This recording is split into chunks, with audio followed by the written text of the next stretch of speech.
Hi, friends, brothers, and sisters. I'm Francis, and welcome to Pathways of Hope. Our gospel for today is taken from Luke chapter 14, verses 1 to 6. In today's gospel, Jesus is dining in the house of a Pharisee. He was being watched carefully when a man suffering from abnormal swelling in his body appeared. Jesus asked those present if it was lawful to heal on the Sabbath or not. And for this, he got no reply. He healed the man and sent him on his way. And he ended by asking, "If any of you has a sheep that falls into a well on the Sabbath, will you not immediately pull it out?" And once again, silence.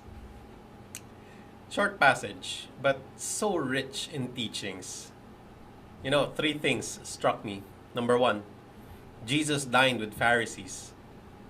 Throughout the Gospels, Jesus was constantly at odds with the Pharisees, often getting into disputes with them.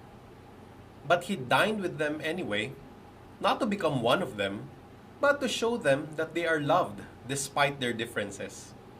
In today's time when, there's a thing called cancel culture, where if something or someone is not agreeable to you, you simply cancel or remove it or them from your life.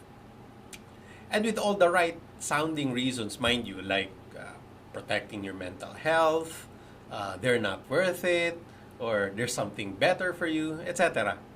But Jesus shows us that we can disagree with people, but we can still coexist with them.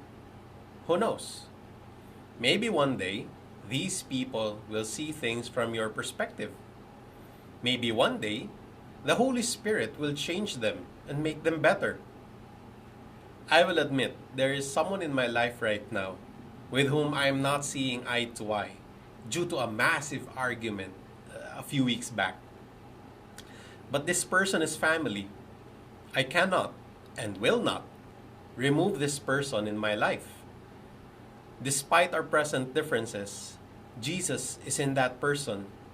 And how can I turn my back on someone who believes and loves Jesus? Number two, Jesus was being watched carefully.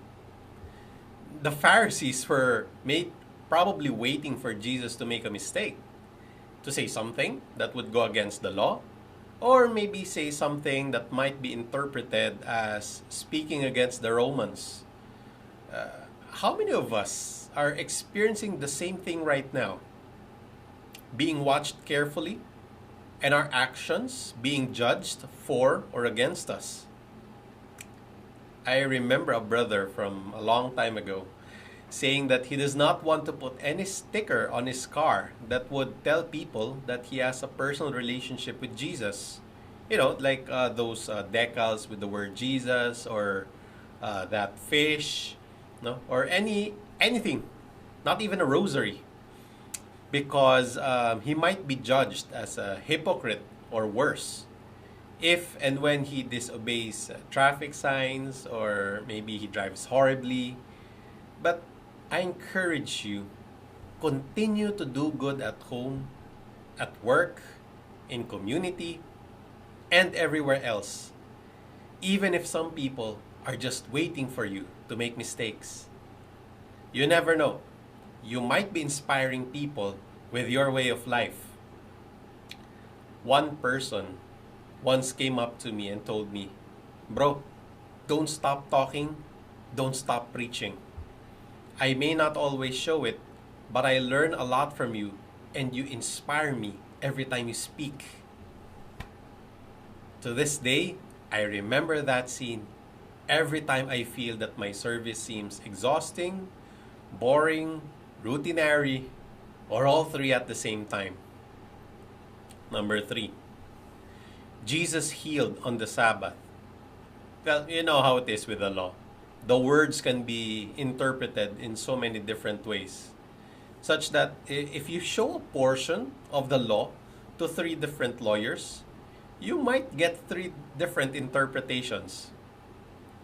I have this suspicion that this man with the abnormal swelling in the body was intentionally allowed into the home of the Pharisee so that they can see how Jesus would respond.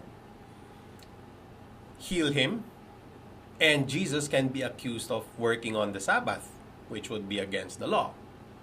Do not heal him, and Jesus comes across as a cold, cruel hypocrite, or whatever thoughts, horrible thoughts, they can have about him. But, and this is the funny part, Jesus turned their thoughts against them by first asking if there is a law against healing on the Sabbath day.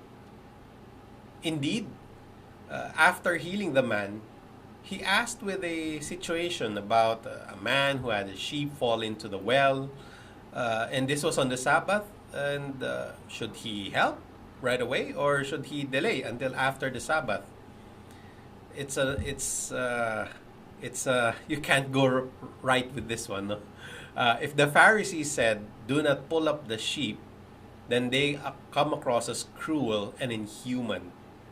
But if they say, "Pull up the sheep," then they contradict the law that they themselves have mastered. Well, more than the wisdom showed by Jesus here, which by the way is important, I was struck by his compassion. He had the means to help, and so he did. Today, helping people can be so hard and complicated. Help a person once, and they begin to expect it, that you'll keep doing it. And then when you stop helping, you are gaslighted into thinking that you are a horrible person for stopping your help. But perhaps Jesus is teaching us compassion trumps judgment. Let nothing stop us from loving and helping the people around us, even if people judge us harshly for it. The world may tell us that helping this person makes him weak, or you're helping this person just for content, views, likes, shares, comments, for attention. But love anyway, because Jesus certainly did, regardless of how people may have interpreted his help. If you have been blessed by this short reflection, please like and share Pathways of Hope to your friends and loved ones. Again, my name is Francis Ortega. Thank you, and have a nice day.